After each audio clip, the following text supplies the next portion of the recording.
Baik, na'udzubillahi minasyaitonirrajim. Bismillahirrahmanirrahim. Assalamualaikum warahmatullahi wabarakatuh. Waalaikumsalam warahmatullahi wabarakatuh. Alhamdulillahil wahidil qaharil azizil ghafaril mukawwirul laili 'alan nahar tadhkiratan li ulil qulubi wal absar tatabsiratan li zawil albabi wal i'tibar. Walhamdulillahilladzi nahmaduhu nasta'inuhu nastaghfiruh wa na'udzu billahi min syururi anfusina wa min sayyiati a'malina may yahdihillahu fala mudhillalah wa may yudlilhu fala hadiyalah. Nashhadu an la ilaha illallah nashhadu anna Muhammadan abduhu wa rasuluh la nabiyya ba'dah amma ba'd. Kama qala Allah Ta'ala azza wa jalla fi kitabihil karim. Na'udzu billahi minasyaitonir rajim. Bismillahirrahmanirrahim. Ya ayyatuhan nafsul mutmainnah irji'i ila rabbiki radiyatan mardiyah fadkhuli fi ibadi wadkhuli jannati al-ayah. Wa kama qala nabiyyuna Muhammad ibn Abdullah man salaka tariqan yaltamisu fihi ilman sahalallahu bihi tariqan ilal jannah. Al hadis sadaqallahul azim. Ibu-ibu yang saya sayangi karena Allah, ahlul bait yang saya sayangi karena Allah, alhamdulillah Allah hadirkan kita dalam majelis ini. Sebelum kita mulai kajian kita berdoa kepada Allah, semoga siapapun kita yang hadir, insyaallah Allah sehatkan badan kita, Allah kuatkan jasad kita, Allah tambah ruh keimanan kita, Allah luaskan rezeki kita, Allah angkat segala masalah kita, Allah jauhkan kita dari orang-orang zalim, Allah matikan kita dalam keadaan husnul khatimah. Amin. Allahumma amin. Ibu-ibu semua sehat? Alhamdulillah. Baik ibu-ibu yang saya sayangi karena Allah, siang hari yang berbahagia ini kita bahas tentang bab yang tadi, kalau nggak salah sudah sih saya sampaikan, cuma ibu-ibu bilang belum. Ya udah, mungkin pernah cuplikannya saya sampaikan, tapi keseluruhannya belum. Kita akan membahas dengan detail persoalan hutang piutang, baik antar manusia maupun yang lainnya. Kalau cukup waktunya nanti kita sampai kepada mana hutang piutang yang terindikasi riba, mana yang tidak terindikasi riba. Ya, kita akan bahas yang nggak jadi-jadi kita bahas, yang kemarin saya minta, yang belum ada, nggak apa-apa. Izin sampai jam berapa kita? Sekarang Setengah 12. enggak, kami mau rapat pula nanti. Sampai 10:20. Sekarang jam berapa, Zah? 10:45. Sekarang jam berapa? 10:45. Jangan sampai orang azan. Hah? Sampai setengah? Setengah Jam 1. 12 kurang seperempat lah. Nah. Oke, sampai jam setengah 12 aja ya. Oke, baik ibu-ibu yang saya sayangi karena Allah, kita akan membahas tentang hutang piutang antar kawan. Nanti kita sambung dengan mana hutang piutang yang terindikator riba, mana hutang piutang yang dibolehkan, ya. Nah, yang ini udah pernah saya sampaikan. Coba diulang lagi yang poin pertama ini. Ada adab dan sunnah dalam menghutangkan uang kepada orang lain. Nah, adab ini kita perhatikan, kalau ada yang pernah melakukan, ke depan diperbaiki. Kalau orang berhutang piutang ini hukumnya boleh, tapi Allah tidak terlalu menyukainya. Jadi dia sama kayak talak, dibolehkan tapi Allah tidak suka. Hutang piutang itu boleh tapi tidak terlalu disukai. Mungkin sih jangan berhutang, kan gitu kan. Makanya Ali bin Abi Thalib itu pernah bilang bahwa lebih baik aku kasih sedikit daripada aku pinjamkan banyak. Karena biasanya ketika aku pinjamkan uang kepada orang, kata Ali, aku akan kehilangan satu orang kawan.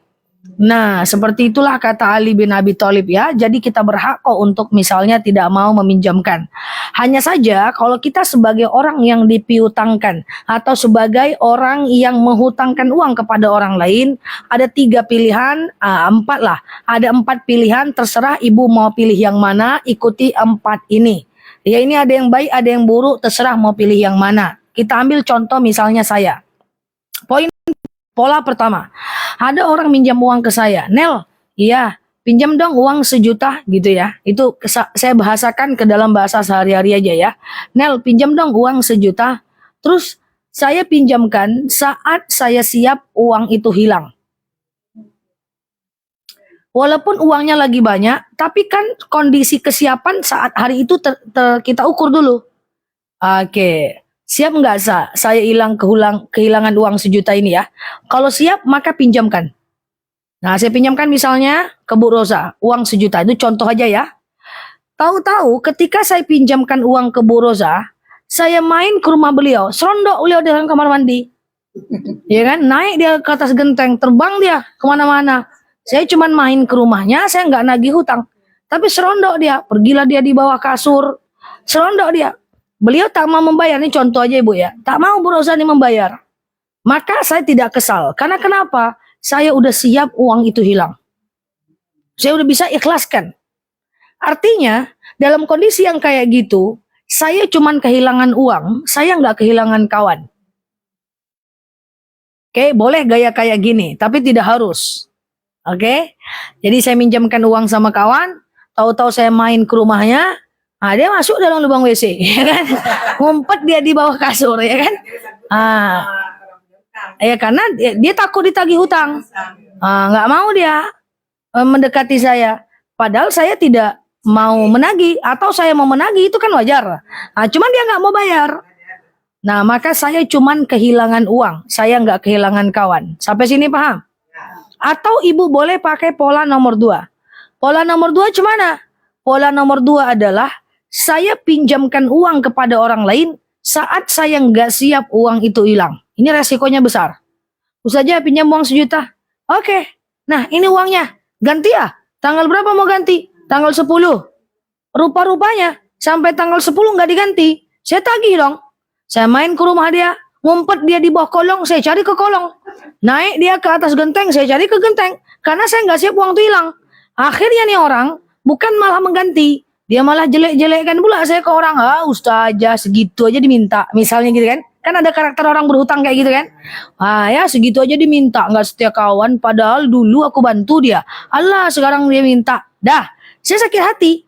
Tapi saya tetap pengen uang itu kembali. Karena saya nggak siap uang itu hilang. Maka saya kehilangan dua-duanya. Saya kehilangan kawan dan kehilangan uang. Ya dong? Hah? Real. Kehilangan dua-duanya. Jadi kalau kita nggak siap uang itu hilang, kita kehilangan kawan dan kehilangan uang.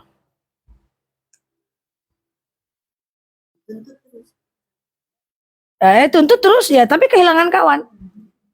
Kalau dia nggak ganti juga ada 2 pilihan. Pertama kita ikhlaskan, yang kedua nanti kalau kita tidak ikhlaskan di akhirat dia tetap akan mengganti uang kita dengan amalnya. Nggak ada amalnya. Tetap kalau diikhlaskan dia nggak punya utang lagi.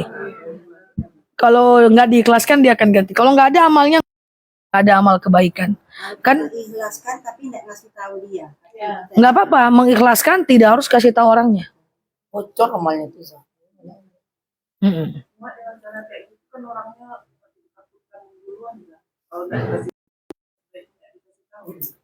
Bagaimana aja kalau mau mengikhlaskan sebaiknya kasih tahu. Tapi kalaupun nggak ada masalah.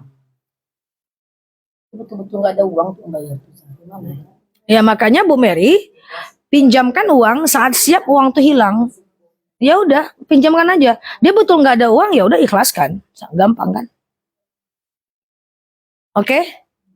Atau yang ketiga, kita nggak usah pinjamkan. Kalau kita nggak siap uang itu hilang. Ustazah pinjam uang 1 juta. Saya pura-puranya lagi nggak siap uang itu hilang. Saya nggak boleh berbohong pula. Nggak ada duit Jangan. Ya. Bohong namanya. Cukup bilang, saya sedang nggak bisa minjamkan. Wah, kamu ini kawan cemana ini? Saya pinjam, kamu nggak mau minjamkan saya. Saya pinjam, kamu nggak mau minjamkan, padahal kita setia kawan. Kayak gitu kan. Maka dia akan marah sama kita biasanya. Dia akan marah, kalau kita nggak siap minjamkan, tetap nggak usah pinjamkan. Lah, lalu dia pergi. Dia nggak mau teman sama kita. Maka kita cuman kehilangan kawan, kita nggak kehilangan uang.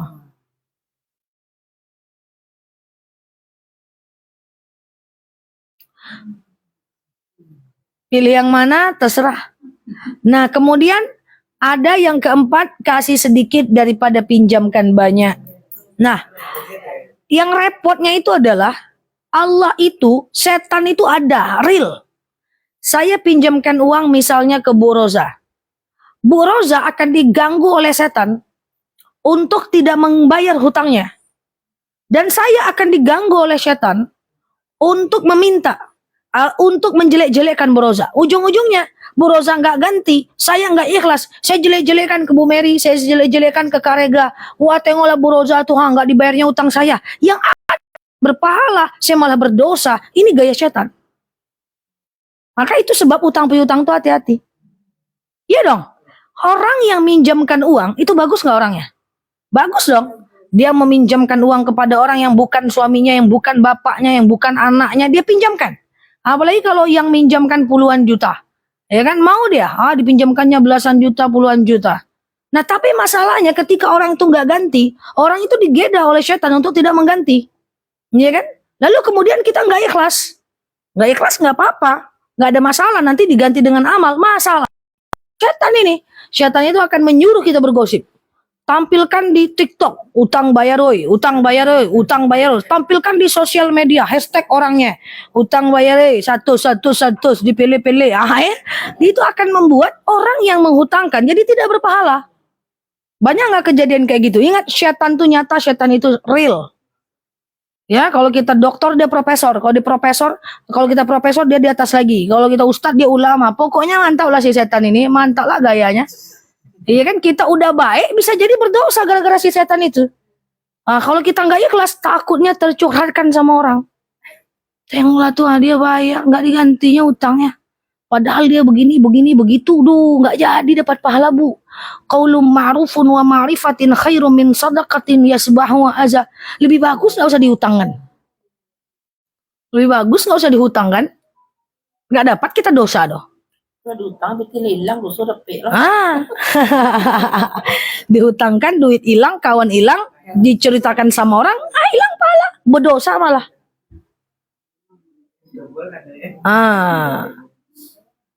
Yang repotnya itu adalah kita minjamkan uang sama orang, kita pinjamkan puluhan juta, nggak mau, tak boleh. Ustazah, saya minjamkan uang sama orang, tak boleh. Ustazah, saya minjamkan uang sama orang, tapi saya nggak mau nagih. Lah, gimana ceritanya si kawan ini? Nggak bisa. Ya, karena kadang-kadang lah ngadi-ngadi ya. Jadi gini, meminjamkan uang, meminjam hukumnya boleh. Kemudian meminjamkan hukumnya sunnah. Kalau tadi meminjam hukumnya boleh, mengganti hutang maka hukumnya wajib. Kalau si penghutang ini tidak menggantinya, maka yang berpiutang mesti mengingatkan sampai 3 kali. Wajib itu hukumnya. Jadi jangan sesekali pinjamkan uang kepada orang tak mau menagihnya, nggak bisa. Ya, harus dia bisa menagihnya. Bam. Nah, seandainya dia nanti marah, tetap kita tagih, dia nggak mau ganti, ya udah, kita ikhlaskan atau tidak kita ikhlaskan. Kalau kita tidak ikhlaskan, nanti dia akan bayar di akhirat menggunakan amal. Bahwa hutang piutang itu dibawa sampai mati. Bahkan kalau orang itu sudah meninggal, kita mesti ganti kepada ahli warisnya. Kalau sudah meninggal dia, ganti kepada sedekah atas nama dia. Ya Allah, saya pernah sedekah kepada si fulan, maka inilah gantinya. Saya pernah berhutang kepada si fulan, untuk membayar hutang itu, maka saya bersedekah 1 juta kepada si fulan.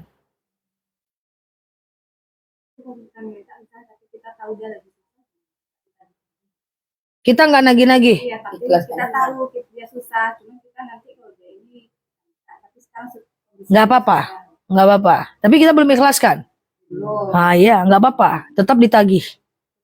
Atau kalau Mbak melihat dia susah, diikhlaskan atau tetap ditagih, ya nggak masalah Mbak. Nggak bisa kita lihat orang tuh susah dari depannya aja. Tagih aja, melepaskan kewajiban kita. Ketika udah jatuh tempo. Berapa kali bisa lagi? 3 kali. Kira-kira cara menagih yang syar'i itu gimana? Waktu itu buat nih. Karena orang nih kadang dia punya, tapi dia kayak melalaikan. Iya. Ya makanya kan perlu diingatkan. Kamu kemarin hutang segini sama saya, janjinya segini. Mana aku tunggu ya. Itu aja. Syar'i itu. Masalahnya respon dia yang tidak syar'i. Allah, kayak aku nggak bisa bayar aja mah, katanya kan. Nah, Nah, padahal kita udah baik-baik. Nanti kita bahas bab orang yang berhutang tuh harus gimana. Nah, ini kita yang menghutangkan dulu nih. Jadi tetap ditagih. 3 kali cuma kan Zah. Iya. Kalau lewat dari 3 kali. Ada 2, boleh lebih dari 3 kali, minimal 3 kali. Kalau cuma 2 kali Zah. Enggak bisa. Ya kadang-kadang nak tengok ada. Kalau minimal ya berarti nggak boleh di bawah 3 kali. Nah, kemudian bahkan, lalu gimana kalau kita ada orang yang minjam uang sama kita? Kita kan berarti masih bab piutang nih.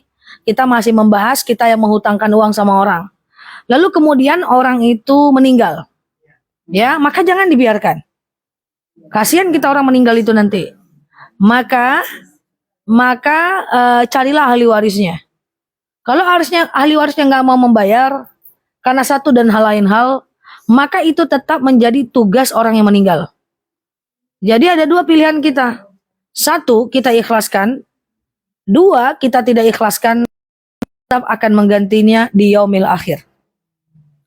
Jadi usahakan mengganti. Ada orang minta duit sama kita atas hutang bapak kita, ganti aja lah daripada bapak kita pula menanggungnya di akhirat. Jadi orang tua kita ngasih utang, terus orang tua kita meninggal, terus dia datang ke kita. Orang tua kita ngasih hutang, orang tua kita meninggal, dia datang ke kita. Dia datang ke kita, dulu saya pernah hutang sama bapak, kayak gitu kan. Terus kita bilang, udah kami ikhlaskan. Nggak bisa. Idealnya ibu terima dulu tadinya. Akadnya satu persatu. Ibu terima dulu. Maka Bayar uangnya, tapi dia cuma ngomong aja. dia belum bayar. Nah, cuma dia ngomong. Oke. Ibu boleh ibu ikhlaskan. Tapi saat dia bayar terima aja dulu. Baru kasih akad sedekah. Tapi Bagaimana kalau kita menghutangkan uang ke orang tuh Zah? Terlupa kita Zah. Gimana tuh Zah? maka Ibu Mary, maka ibu yang pernah berhutang uang sama orang, terlupa kalau orang itu pernah berhutang. Sekarang habis kajian ini ibu akadkan dalam hati, segala hutang orang yang terlupa aku ikhlaskan. Oh gitu ya Zah. Karena kalau nggak nanti orang berdosa karena kita lupa. Iya. Karena Bu Mary harus ada kewajiban mengingatkan. Kalau nggak bisa. Ya ada tuh Zah terlupa gitu. Umpama dia minjam uang ke kita kan. Itu udah ingat kita lagi lupa. Dia nggak bayarnya dong. Gimana tuh? Dia udah, segala orang yang berhutang sama saya lupa, saya ikhlaskan.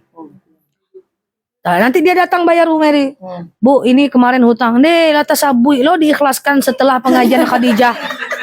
Jangan diambil duitnya itu lagi. Oh gitu ya. Mana bisa? Masa ibu masang 2 kali niat? Nggak bisa. Dia nggak bisa kayak gini doh. Misalnya Bu Mary utang sama saya. Bu Mary, iya pokoknya ya Allah utang Bu Mary sama saya, kau digantinya alhamdulillah, kalau enggak apa-apa doh. Nah, kalau kita udah niat ikhlaskan, datang dia ada ganti. Mau ya jangan. Jadi kalau udah ikhlas. Karena duitnya ada ke wanita ambil dia dapat nih. Awak ada bilang ikhlas tadi, lupa ada duit ambil ya gitu. Iya kan wanita. Lah kan udah diikhlaskan. Lah kita ambil, itu sama dengan kita mengambil barang yang sudah kita beri. Ibu punya utang sama saya udah ikhlaskan. Tahu-tahu ibu mau ganti, saya ambil pula, mengambil barang yang sudah saya beli, yang sudah saya berikan. Sama dengan hibah haram diambil lagi.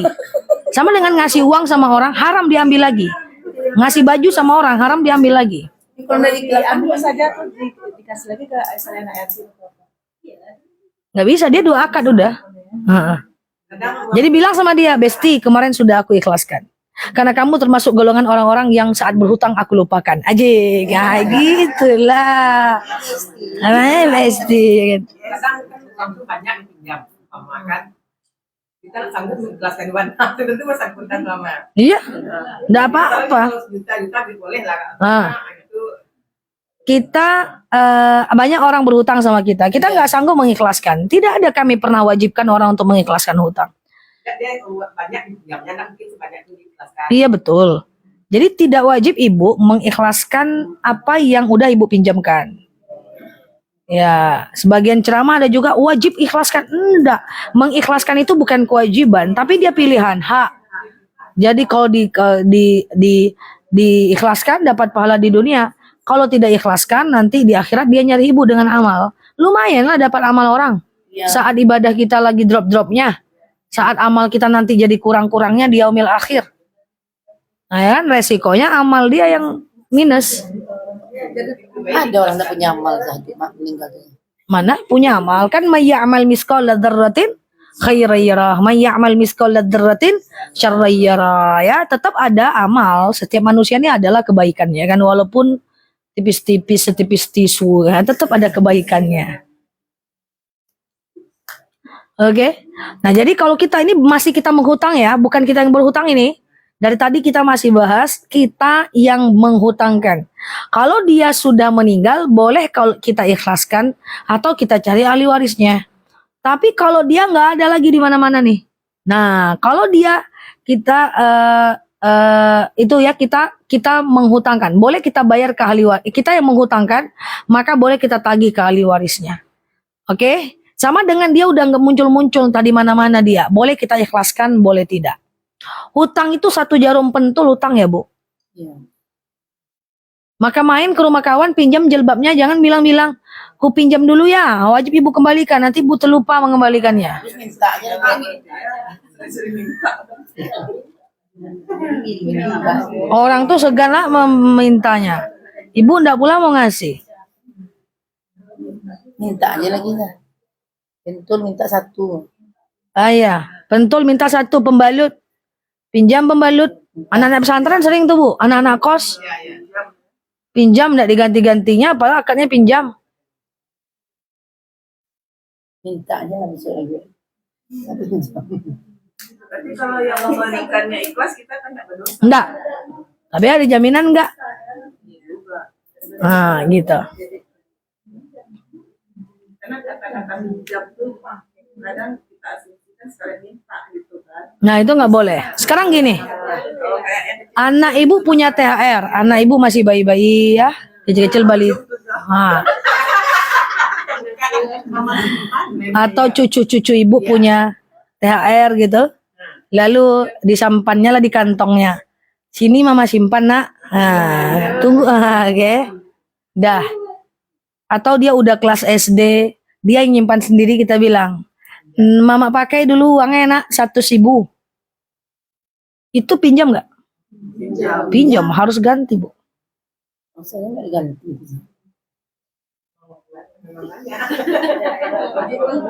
Berarti mama minta uang 100.000 itu harusnya ya. isinya tigo. Dirubah bahasanya. Nah, jadi nanti kalau anaknya udah gede-gede, nak kalau ada janji tak tertepati, utang kecil tak terbayar, mak mohon maaf lahir batin yo.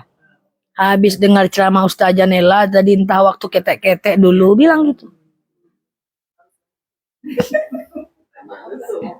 Ibu bekerja, suami bekerja, pinjam duit dulu mah, wajib ganti nggak? Wajib. Sekarang bedakan, suami ngasih ibu nafkah, lalu kemudian suaminya bilang, pandai-pandai aja lah Bu, duit itu terserah mau ibu apakan. Lalu rupa-rupanya ibu tabung untuk kebutuhan bersama atau untuk kebutuhan pribadi. Ibu tabung, datang suaminya, pakai duit 500 dulu mak, wajib ganti nggak? Wajib ganti nggak? Wajib, walaupun tadi itu uang yang dia nafkahi. Karena antara dia ngasih ibu, itu adalah, dia ngasih ibu itu sedekah. Kemudian ibu ngasih dia, itu bab hutang piutang.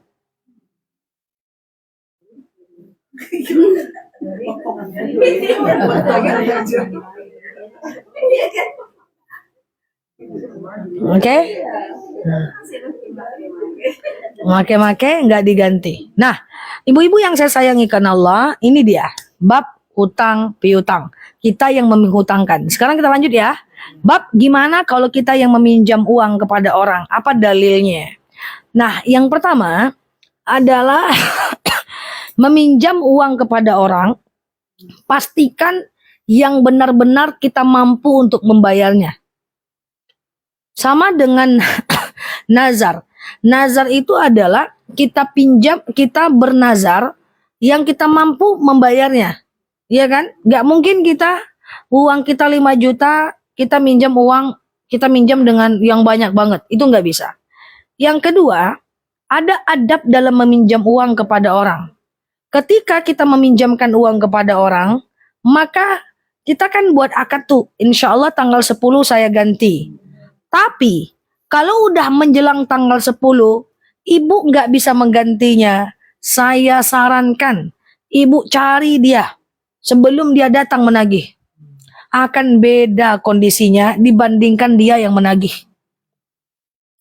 Bu, kemarin saya ada janji ingin bayar 10, tanggal 10. Tapi kayaknya saya belum sanggup. Bisa nggak dikasih tangguhan waktu? Beda itu rasanya.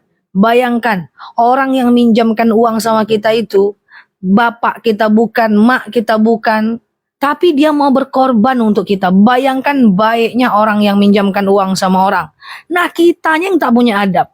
Sudahlah jatuh tempo, kita ndak mau ganti, minta maaf pun tidak, pas dicari kita jelek-jelekkan dia, itu dosa itu. Dosa itu ke titik nadir itu. Makanya saya ingatkan, kalau adalah di antara kita yang punya hutang, nggak sanggup membayar, kita yang ngomong, maaf ya bu, itu adab loh. Meminjamkan uang aja dia mau. Apalagi nengok itikat baik kita, saya belum bisa bu, begini begitu. Saya yakin gampang dia mengikhlaskannya atau gampang dia memundurkannya. Karena dia udah baik, sebenarnya itu orang baik. Saya pastikan orang yang mau minjamkan uang sama orang itu orang baik. Nah, kitanya malah ngangak-ngangak nggak jelas. Ditagih dulu, baru kita ketakutan, yang ada kita jelek-jelekkan dia. Nah, hati-hati ya. Nah, ini adab, ini penting. Siapapun orang-orang yang berhutang. Orang yang menghutangkan itu orang baik. Dia nggak numpang makan di tempat kita, dia juga bukan bapak, bukan istri, bukan suami kita, dia mau bantu. Maka sebelum kita ditagihnya, kita yang datang duluan. Dan adabnya adalah keluarkan hutang itu lebih kurang dari waktu yang telah ditetapkan. Nah, makanya utang piutang ini menjadi banyak sekali masalah, betul ya? Nah, banyak sekali masalah. Ujung-ujungnya nanti, udahlah kita berdosa karena kita menunda, orang yang baik tadi menjadi berdosa karena kesal sama kita. Udah gitu dia jelek-jelekkan kita ke tempat yang lain. Dia berdosa juga karena udah buka aib kita. Makanya wajar hutang piutang ini dibolehkan, tetapi tidak dianjurkan. Kadang ditagih marah pula dia. Itu tadi. Jadi adabnya mengembalikannya sebelum Sebelum jatuh tempo. Kalau nggak sanggup bayar, minta maaf. Jangan pas minjam kita membana-bana, tolonglah bu. Pas kita mau ganti, kita pula menjadi orang yang di atas angin. Itu nggak akan mapan-mapan kita kalau kayak gitu. Nggak akan berubah nasib kita. Nggak akan jadi orang kaya yang dermawan kita. Susah itu naik kita rezekinya kalau kita punya sikap yang seperti itu. Selagi kita masih punya sikap seperti itu, maka nggak akan mapan-mapan kita. Gitu-gitu aja lah. Dia berutang kan. Sama dengan gini. Ada seorang anak yang udah menikah. Kepada emaknya dia ngeluh terus. Susah sekarang hidup mak. Nggak terjual lagi nih mak. Nggak terjual. Akhirnya emaknya risau sama dia. Akhirnya emaknya nganggap dia tuh orang susah terus. Padahal istrinya pakai emas. Anaknya pakai emas. Anaknya sekolah di sekolah swasta. Asik gaya orang susah terus ngomong sama emaknya. Emaknya risau, emaknya mengkhawatirkan. Dalam pikiran emaknya, anaknya susah. Selama emaknya masih menganggap anaknya susah, anaknya pasti akan susah. Maka ibu-ibu, bayangkanlah anak tuh rezekinya mudah. Jangan kita sebagai anak, jangan asik ngeluh aja ke orang tua. Waktu uang banyak kita nggak ngomong, waktu uang sedikit kita ngomong. Akhirnya orang tua kita mikir kita orang susah. Kalau orang tua kita mikir kita susah, susahlah hidup kita. Tapi kalau orang tua kita mikir kita mapan, mapan kita. Iya, pikiran orang tua terhadap kita itu adalah yang akan jadi kenyataan. Jadi jangan dikira ngeluh-ngeluh ke orang tua itu nggak ada efek. Ada punya banyak kasus. Pas naik dia diam-diam aja. Pas turun ceringi-ceringi datang ke rumah maknya. Mak susah sekarang mak. Ini sekarang mak. Ini sekarang mak. Terus maknya cerita ke kakaknya. Kakakmu tuh lagi susah sekarang. selama-lamanya emaknya menganggap anak itu susah. Karena dia sayang nih, dia kasihan nih. Padahal anaknya sekolah di swasta, emasnya banyak, gitu kan. Ya udah, susah lah. Maka prasangka ibu itu penting. Nah, sama dengan orang yang berhutang tadi. Orang yang berhutang udah meniatkan nggak mau bayar, pasti nggak bisa bayar. Ana endazan ya abdi, saya berada dalam prasangka hamba saya. Ah, pinjamlah, ibu nih kaya nih, kalau nggak diganti pun apa-apa doh. Pasti nggak bisa bayar. Jadi hati-hati. Ngeluh ke orang tua itu, ke orang tua tuh senang ngomong. Kalau masih ada orang tua. Alhamdulillah mah, usaha lancar. Doakan tetap bertahan ya. Ternyata usaha turun deh. Lagi turun usaha mak. Lagi turun usaha pak. Doakan bisa bangkit lagi ya. Tapi nggak turun-turun kali kok. Misalnya gitu kan. Deh, ini ya. Lagi kena nih. Di kantor lagi ada masalah. Doain ya. Itu boleh. Tapi jangan nasi merengut aja ketemu orang tua. Orang tua tuh mikirin kita. Ujung-ujungnya deh anakku lagi susah. Anakku lagi susah. Anakku lagi susah. Itulah yang akan terkabul. Prasangka orang tua kepada anak. Oke? Makanya emak saya itu selalu dia ngomong, ini nggak kan umroh. Setiap dia saya umrohkan, mama yakin ini bukan umroh terakhir mama. Karena dia tahu kapanpun dia ngomong berangkat. Prasangka dia seperti itu ke saya. Aduh, mak udah minta umroh lagi nih. Saya nggak bisa temenin. Saya minta tolong kakak abang saya, yuk pergi sama-sama. Waktu pergi dengan kakak abang, bapak tinggal nih. Kemarin mak saya satu keluarga baru pulang umroh. Di mobil saya mau nganterin ke airport satu keluarga. Saya suruh kakak-kakak saya nemenin mak saya nih. Ada bapak tuh, bapak lagi sakit kaki, nggak berangkat umroh kan. Makanya saya nyetir, ada bapak di sebelah karena saya nggak bisa berangkat umroh untuk tahun ini kan. Akhirnya saya naik, apa kata mak saya? Nak, mama doakan bapak di umroh tuh sehat, nanti mama kan umroh nih. Mama doakan bapak ya. Setelah bapak sehat, nanti kamu ajak bapak umroh ya. Segampang itu, kayak beli sate dia. Kayak beli godok aja, ketawa satu rumah. Wah, mama ini. Tapi prasangka mama ke saya memang sangat positif seperti itu. Dan dia percaya diri, kapanpun dia ngomong, itu saya umrohkan. Nah, seperti itu. Kepercayaan dirinya tentang anaknya mampu, itu bagus. Itu bagus. Ya kan? Nah, dia yakin tuh, dia ngomong itu sama kakak-kakak. Mama yakin ini bukan tahun terakhir mama umroh tadi ya. Karena saya memang bilang, kapanpun mama mau, berangkat aja. Kapanpun mama mau, bilang berangkat aja. Jadi dia begitu-betul yakin dengan takdirnya, kayak gitu. Nah, sementara itu ada yang lain, ini bukan apa-apa ya saya cerita ini ya. Ada yang lain yang selalu menganggap anaknya susah, anaknya susah, anaknya susah, anaknya susah. Susah. Kayak gitu. Seperti itulah kondisi orang tua. Jadi kalau ngeluh ke orang tua tuh dipertimbangkan. Kita nggak boleh bohong. Kalau susah bilang susah, tapi tujuannya minta doa. Ya kan? Tapi ditarik ulur lah. Ya susah, jeringi-jeringi emas di tangan. Misalnya kan? Ya ibaratnya maaf ya, nggak bisa menyenangkan orang tua, minimal jangan membuat risau. Nggak bisa menyenangkan, minimal jangan melukai. Gitu kan? Nah, kayak gitu. Oke? Nah, jadi kalau punya hutang yakin kita bisa ganti, bahkan yakin kita untuk kemudian bisa mengganti lebih, itu baru mantap. Ada yang mau tanya sampai sini? Ya, misalnya nih saya pinjam ke Bu Mary, nauzubillah contoh ya. Saya pinjam ke Bu Mary sejuta, pinjam Bu. Karena Bu Mary ini baik, nanti saya ganti lebih lah. Biar dia tetap mau minjemin uang sama saya, acak-acaknya gitu lah kan. Bu Mary, ini ganti uang 1 juta Bu. Masukkan ke koceknya dikit. Bu, ini ada sedekah dari saya. Tadinya 1 juta itu adalah pinjam, yang 200-nya itu sedekah. Boleh, kan enggak Bu Mary yang minta. Ceritanya apa? Supaya dia mau pinjamkan lagi nanti. Misalnya gitu ya kan. Jadi akad tuh satu-satu. Misalnya ada orang pinjam uang sama saya. Nel pinjam uang butuh nih untuk susu anak, apa anak lah semuanya sekolah anak lah. Karena dia orang yang saya percaya, dan selama ini track record-nya bagus, saya pinjemin. Plok, saya transfer. Udah, setelah itu dia bakal ganti tuh. Nel ini ya ganti kemarin. Tapi saya pengen sedekah. Kita terima dulu. Akadnya utang piutang tuh selesaikan dulu. Mbak, Kak, aku udah terima hutangnya kakak. Ini aku transfer lagi sedekahku. Jadi akad itu satu persatu. Kalau dia punya keinginan bayar, ambil aja dulu, baru kemudian kita sedekahkan. Paham? Tapi kalau sedekah itu kan nggak perlu diucapkan. Nggak perlu diucapkan dong. Kasih aja kan. Iya, itu kan bahasanya bahasa saya. Bahasa yang lain boleh. Nah, ini buat kakak, itu kan bisa. Ini untuk kakak. Cukup. Iya, ibu mau pakai bahasa sedekah nggak apa-apa, nggak juga nggak apa-apa. Kalau diangkatkan dari rekening kita mau pinjam, Kita mau minjem. ya. Terus kita bilang nanti insya Allah setiap bulan aku lebihkan gitu. Itu Mau dia. Nah, itu nggak boleh. Nggak boleh.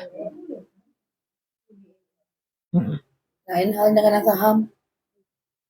Kalau saham itu kan investasi, investor. Tentu kita dapat keuntungan. Iya. Rugi sama-sama. Jadi akad itu satu persatu. Contoh akad satu persatu ya. Contoh, kita pura-puranya punya acara makan-makan di Rosolawas. Cokcaknya nih dekat sini kan itu tersebut ya kan. Dipungut lah 5.000, 50, dikumpulkanlah uang itu oleh Karega. Yuk kita mau makan ke Rosolawas. Nyampe di Rosolawas ketemu kawan. Kawan nih dekat pula sama salah satu kita. Kebetulan orang mapan, dia bilang, semua kawan-kawan kau nih saya bayarkan, kata dia. Nah, ya kan? Lalu uang yang udah kita kasih ke Karega tadi diapain? Kan gitu kan? Nah, makanya selesaikan dulu akadnya. Kumpul dulu, kembalikan dulu duit itu. Ya dong, akad satu-satu dong. Bam bam bam bam bam bam bam bam. Dah, sekarang gimana? Ya udahlah, kami mau jadikan uang kas aja lah, baru dikasih lagi ke Karega. Jadi tidak ada akad atas akad. Seperti tidak ada lamaran di atas lamaran. Ya Bu Mary, jadi satu aja ya Bu Mary ya. Oke. Nah, gitu ya. Jadi akad itu satu persatu. Sama dengan gini. Karega punya utang sama saya. Lalu kemudian saya mau Karega punya utang sama saya, gitu ya. Lalu kemudian saya ikhlaskan. Saya ganti dengan sedekah. Nggak bisa. Mengikhlaskan itu pahalanya pahala meringankan hutang. Meringankan hutang, bukan pahala sedekah. Kalau sedekah, utang ya utang. Oke? Gitu dia. Ribet nggak? Iya. Enggak lah. Iya. boleh hijau. Iya. Harus jalan. Tahu suka ya. Iya. Sering juga kayak gitu dalam kerja. Iya.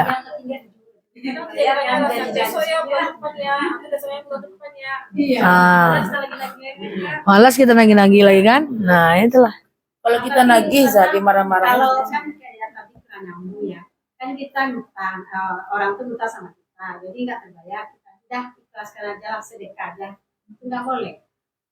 Ikhlaskan aja lah gitu. Nah, ditambah sedekah tuh Nggak masalah sih, nggak dosa sih. Cuman itu tidak masuk ke dalam bahasan sedekah. Dia pahalanya meringankan beban hutang. Besar juga pahalanya, Bu. Ya, tapi bukan kayak gitu sedekah. Kalau sedekah tuh beda. Kita harus memberikan sesuatu. Pahalanya besar sih, tapi nggak sedekah ya, nggak pahala sedekah ya. Utang tetap utang. Sedekah ya sedekah. Bab hutang piutang dalam setiap ilmu fikih dengan bab sedekah itu dua bab yang berbeda. Gitu. Panjang kok utang. Pannya nggak utang piutang. Nah, itulah hanya.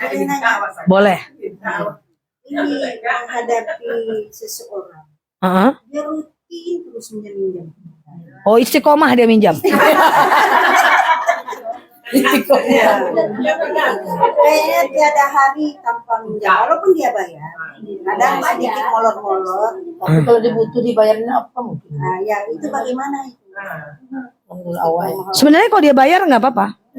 Lebih bagus lah. Nah, cuman kalau mindsetnya udah pokoknya aku utang aja lah nanti aku bayar, utang aja lah nanti aku bayar, utang aja lah nanti aku bayar, nggak akan mapan-mapan tuh orang. Nggak akan naik rezekinya. Karena effortnya, energinya buat minjam, bukan buat kerja. Bisa, kalau dia ganti dia nggak dosa. Apalagi ada orang yang mampu membayarkan. Tapi masa mau hidup gitu-gitu aja? Ingat ya, ana inda zonni abdi. Saya berada dalam prasangka hamba saya. Kalau mindset kita nyari uang dengan berhutang, nanti dapat uang lagi, ganti lagi, dapat uang ganti, dan ganti lagi, itu namanya adalah bab dia nggak akan mapan-mapan. Hati-hati pola hubungan suami istri. Banyak suami istri yang kayak gini. Baru menikah 3 bulan, 6 bulan, istrinya bekerja. Suaminya ngasih nafkah, padahal ini orang bisnis nih. Uangnya ada, tapi nggak mau memprioritaskan nafkah istri. Alasan bisnis, uangnya mau diputar ke modal misalnya. Pakai uang, coba nih perhatikan. Pakai uang adek dulu deh untuk kebutuhan keluarga. Oke bang, ini bukan orang miskin loh. Ini pebisnis, cuman dia lebih mau diputar ke modal dibanding ngasih istri. Padahal kan harusnya diambil sedikit untuk ngasih nafkah istri. Ya resiko gimana, laki-laki harus kerja. Pakai uang dulu deh untuk kebutuhan, nanti abang ganti. Digantinya. Nanti bulan depan pakai dulu deh, nanti abang ganti, digantinya. Pakai dulu deh, nanti abang ganti, digantinya. Pakai dulu deh, nanti abang ganti, digantinya. Sekarang saya tanya, itu sebenarnya uang istri atau uang suami buat nafkah? Ujung-ujungnya pakai uang istri itu. Nah, yang kayak gini pola suami istri, ini suami nggak akan berkah hidupnya. Harusnya dia ambil sebagian supaya dia bisa menafkahi istrinya. Hanya pola loh yang salah. Coba terjadi pakai duit adek dulu deh, nanti abang ganti. Pakai duit, coba ditarik panjang itu. Ujung-ujungnya itu uang istri yang dipinjam oleh suami. Itu nggak naik tuh nafkahnya, nggak naik tuh harkat dan martabatnya. Susah rezeki itu bakal nyampe. Karena sedekah kepada istri itu adalah pahala lebih besar. Kalau hati istri senang, berkah suami rezekinya. Tapi istri hati juga, jangan pas dikasih banyak boros-boros, nanti nggak mapan-mapan. Nah gitu loh. Nah, ini pola nih. Pola yang jarang disadari oleh orang. Nah jadi sama kayak tadi. Pinjam nanti dia ganti kok. Pinjam nanti dia ganti. Selama-lamanya dia akan seperti itu. Karena kita ini sesuai dengan apa yang kita pikirkan. Coba yang tadi. Sebenarnya uang siapa itu? Istri yang dipinjam oleh suami. Nah itu terjadi berulang-ulang. Apalagi pinjam duit dulu deh untuk modal. Ganti itu. Mau naik ini, naik jabatan, pinjam, ganti itu. Iya kan? Nah, kalau enggak ya kayak gitulah terus. Kadang suami itu banyak uangnya tapi tidak berkah. Nah, dia banyak nggak berkah, ya macam-macam lah. Nah. Salah jalannya. Jadi itu uang istri. Jadi uang rumah tangga jadinya uang istri nggak sih? Tapi kadang-kadang nggak kita sadari. Nah ini pola kayak gini akan memiskinkan keluarga. Kalaupun mapan dia nggak berkah. Dah, daripada baper teringat masa lalu, ayo kita tutup aja ya. Oh, Kemarin dia. dia 11:30 ya? Zak, Hmm. ada pertanyaan. Ini di luar topik ini. Mm-mm. Boleh. Terima kasih. Ini mengenai ada hubungannya dengan bisnis. Mm-mm. Kejadiannya nyata dengan saya. Saya merasa itu subhat bagi saya. Mm-mm. Mohon penjelasannya. Iya. Ada yang ngajak saya berkolaborasi apa namanya? Mm-mm. Ibu mau umroh gratis nggak? Mm. Mau dong, gimana caranya? Siar bu, siarkan ini bla bla bla travel ini, nanti ibu dikasih ujroh bla bla bla sekian sekian. Saya sampaikan dulu gimana? Itu baik telepon. Nanti saya datang ke rumah. Dan saya tanyakan apakah itu menurut syariat karena berhubungan dengan ibadah. Nah, inilah mohon penjelasan dari Ustaz. Ustazah, ada orang yang mengajak saya bisnis umroh. Bu, cari orang, nanti ibu dapat dapat ujroh per orang itu 1 juta. Plus nanti kalau udah ibu cari 15 orang, misalnya, maka ibu berangkat gratis, plus uang per orang 1 juta misalnya. Apa itu boleh dalam syariat? Itu boleh. Boleh, ya, itu boleh. Itu namanya ujroh upah. Lah kan dia ibadah Ustazah. Yang ibadah kan tetap ada biaya hotel. Tetap ada biaya pesawat. Kayak gitu ya. Nah, jadi nggak ada masalah ya. Toh itu bagian dari usaha. Usaha seperti semacam bisnis walaupun mengantarkan orang kepada ibadah. Ya kan bagus bisnis mengantarkan orang kepada ibadah. Daripada bisnis jalan-jalan ke Roma, lebih bagus bisnis jalan-jalan ke Mekah. Boleh, tapi ibu mesti pastikan satu validasi dari travelnya. Jangan sampai orang nggak berangkat nama baik ibu kena. Kemudian validasi bahwa dia benar-benar udah mesan tiketnya. Ini sekedar ilmu saja. Saya bimbing umroh sering. Udah banyak travel yang saya bimbing ya. Biasanya kalau saya mau mengumumkan berangkat dengan saya selalu bilang mana bukti transferan dan bukti kursi pesawat. Jadi pesawatnya harus dia pesan dulu, Bu. Nah ini hati-hati, nanti orang nggak berangkat nama baik kita kena. Memang kita nggak kerugian uang, yang ganti uangnya travel, tapi kan nama baik kita kena. Misalnya nih saya bilang sama ibu-ibu, berangkat dengan saya Bu bulan November misalnya. Itu saya sudah pastikan adalah bahwa tiket itu udah dipesan, seatnya udah ada, pesawatnya udah ada, hotelnya sudah di booking. Kalau enggak bahaya Bu. Nanti saya umumkan, ibu tahu-tahu berangkat bayar langsung ke travel, ibu nggak berangkat, saya memang nggak akan rugi uang karena itu kan tugas travel menggantinya. Tapi saya rugi nama baik. Paham enggak? Nah, jadi biasanya ibu pastikan saja kalau mau usaha travel, boleh aja ibu menjadi wasilah untuk orang berangkat ke Mekah. Ya ibu pastikan udah dipesan belum tiketnya, mana tiketnya nih, pesawatnya apa, kan ada bukti transfer, ada bukti seat yang udah diisut, tengok hotelnya, udah dipesan belum hotelnya, harus dibuktikan Bu. Jangan mau nyari orang sebelum ada yang ini Bu. Oh iya dong, masa daftar aja dulu, tahu-tahu nanti uang tuh udah terkumpul di travel. Berarti kita sendiri harus berangkat dulu baru merekrut orang. Bukan harus berangkat, bukan kita harus berangkat, bukan harus berangkat. Ibu nggak usah berangkat dulu, sama siapa ibu berangkat sendiri. Ya, orang supaya ringan biaya saya. Enggak kayak gitu. Jadi gini, misalnya Kak Roza punya travel. Ibu adalah saya ya. Ustazah silakan cari orang untuk berangkat. Oke.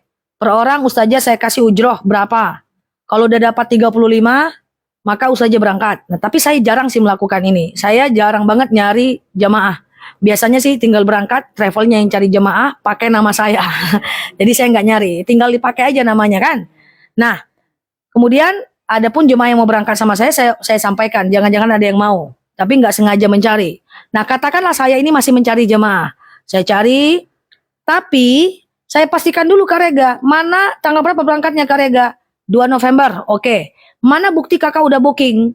Bahwa kakak langsung booking dulu sebagai perusahaan, booking dulu pesawatnya. Ya, mana tiketnya? Booking dulu tiketnya, baru saya berani menyampaikan. Itu udah pasti berangkat itu. Buktikan sama Oh iya, jadi hati-hati Bu kalau bisnis travel. Jangan cari aja dulu Ustazah, kalau udah lengkap baru nanti kita booking. Mana bisa kayak gitu? Ya, memang kita nggak kena resiko karena di catatan kontrak bahwa seorang marketer tidak bertanggung jawab terhadap keuangan. Cuman kan nama baik, kasihan teman-teman kita. Uangnya masuk ke perusahaan rupanya nipu. Ustazah nggak bisa kok, perusahaannya besar, udah mengangkat 1.000 orang, 2.000 orang, tapi lagi apes gimana coba? Jadi mau perusahaannya besar segede gambreng, tetap mesti minta dulu bukti dia udah pesan pesawat, udah pesan tiket. Nah ini sekedar ilmu aja ya. Nah baru ibu sampaikan ke kawan-kawan ibu. Jadi nggak ada cerita perusahaannya besar kok, udah ini, udah itu, udah ini. Jangan sekali-sekali. Saya nanti wajib menyampaikan ini biar ibu nggak kena. Ya ingat nama baik kita di perumahan kita, di kawan-kawan kita. Nah itu lebih berat. Ya kan kasihan lah orang udah kasih duit nggak berangkat. Siapa yang salah? Kita. Ngapa kita ini sebagai menyampaikan nggak minta bukti dulu? Jadi makanya setiap saya mengumumkan untuk berangkat dengan saya, kan sudah ada yang berangkat dengan saya nih. Itu sudah ada tiketnya, sudah ada hotelnya. Jadi nggak akan ada ditunda berangkat kecuali pesawatnya delay sejam 2 jam. Kan gitu kan? Nah seperti itu. Jadi ibu kalau mau lanjut aja usaha itu, tetapi harus ibu pastikan dulu. Ya repot nanti kita. Nah itu makanya yang saya maksud, setiap usaha yang mau kita kerjakan, usahakan hati-hati dan sangat detail. Ya walaupun dia perusahaan besar lagi apes gimana coba. Ya kemarin ada teman saya mau ngajak orang untuk haji furodo. Gimana menurut kamu Nel? Itu resikonya besar. Tapi kalau mau pastikan dulu. Memang ada ininya, ada ininya. Ya, kita kan nggak rugi, kita rugi nama baik. Nggak boleh. Nanti kita jadi orang yang tadinya bermanfaat, tidak amanah, itu nggak boleh dalam Islam. Ya, oke? Apa? Makasih. Haji furoda itu sebenarnya ada sistemnya. Cuman visanya itu bisa turun H-1 Bu. Karena dia berharap orang-orang yang cancel. Dia berharap orang-orang yang cancel ya. Ada yang berangkat, ada juga yang enggak. Ya kan? Bu Mary enggak berangkat. Furoda. Jadi Kalau haji plus dia terdata, tapi dia lama ya, 7 tahun kan sekarang ya. 7 tahun. Kalau furoda langsung berangkat. Saya tidak mengatakan tidak boleh. Nanti marah pula travel umroh sama saya. Cuman dia berharap menyisihkan kita di orang-orang yang cancel. Makanya kadang-kadang seatnya itu mendadak. Gitu. Nah itu ya, jadi silahkan tapi detil. Ibu kalau buka usaha apapun detil. Lihat resikonya, lihat kepercayaannya, bermitra dengan siapapun detil. Karena supaya kita nggak nanggung resiko. Banyak pengusaha bilang kayak gini, ambil aja resiko, nggak usah ngambil resiko lah. Resiko kok diambil, gimana ceritanya? Nah, kadang-kadang kita bingung lihat motivator pengusaha. Ambil resiko, masa iya ngambil resiko? Bila perlu usaha, cari rezeki nggak ada resiko. Iya kan, nah, kadang-kadang itulah ya kan.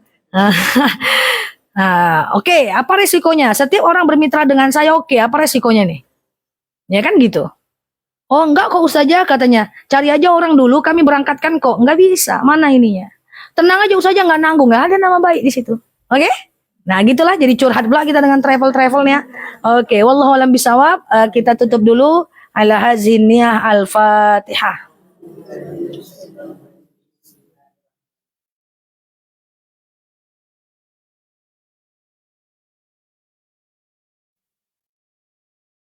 Amin ya Allah, amin ya Rahman, amin amin ya mujibas sailin. Allahumma salli ala Muhammad wa ala ali Muhammad. Allahumma inna nas'aluka ridhaka wal jannah, na'udzubika min sakhatika wan nar.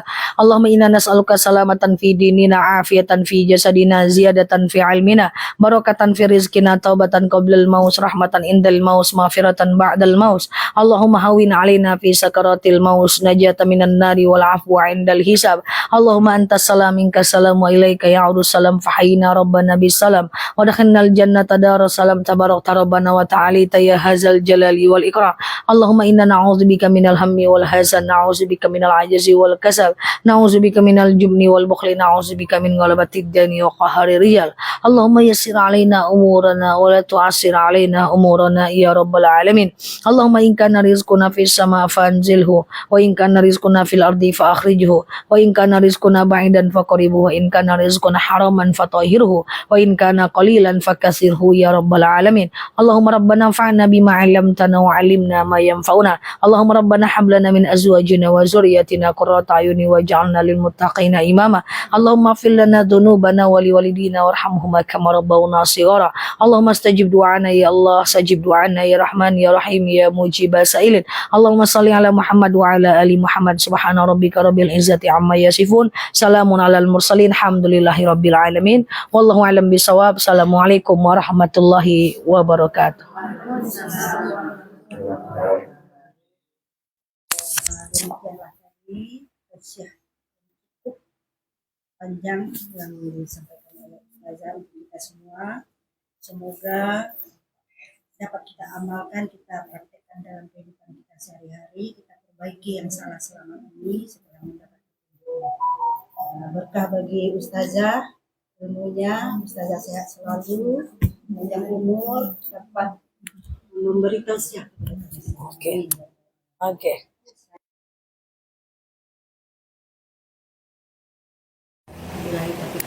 Wassalamualaikum.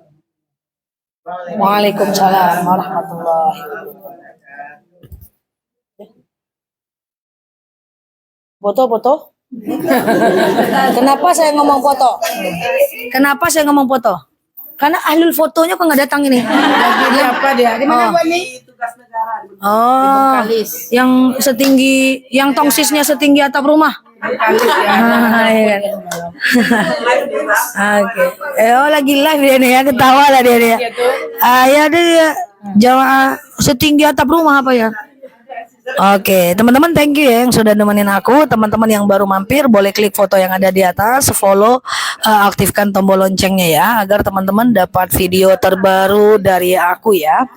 Boleh klik foto yang ada di atas, pojok kiri atas, follow, aktifkan tombol loncengnya agar teman-teman dapat video terbaru dari aku ya. Dan yang terlambat hadir, teman-teman boleh lihat video ini di channelnya aku, Ustazah Dernela Luki, bahwa video ceramah-ceramah panjangnya aku upload ke channelnya aku ya. Dan kalau lagi ceramah seperti ini, aku nggak bisa jawab pertanyaan teman-teman. Kita tanya jawab di jam 8 pagi, jam 8 malam. Oke, terima kasih semuanya. Kita tutup dulu. Subhanakallahumma wa bihamdika nasyhadu an la ilaha illa anta nastaghfiruka wa natubu ilaik. Nah, lalu di sini sampai paham. Assalamualaikum warahmatullahi wabarakatuh. Oh iya guys, itu ada akun kedua aku ya. Teman-teman boleh follow akunnya. Di situ ada video-video ceramah singkatnya aku. Oke, see you, bye bye. Assalamualaikum warahmatullahi wabarakatuh. Bye bye. Kasih ya guys, kita tutup ya.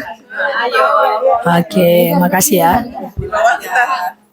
Di bawah kita. Ya Allah. Biar terlindung. Makasih ya. Oke, ya guys. Terhalang, Fit. Bye. Ya, belakang sana, duit di belakang.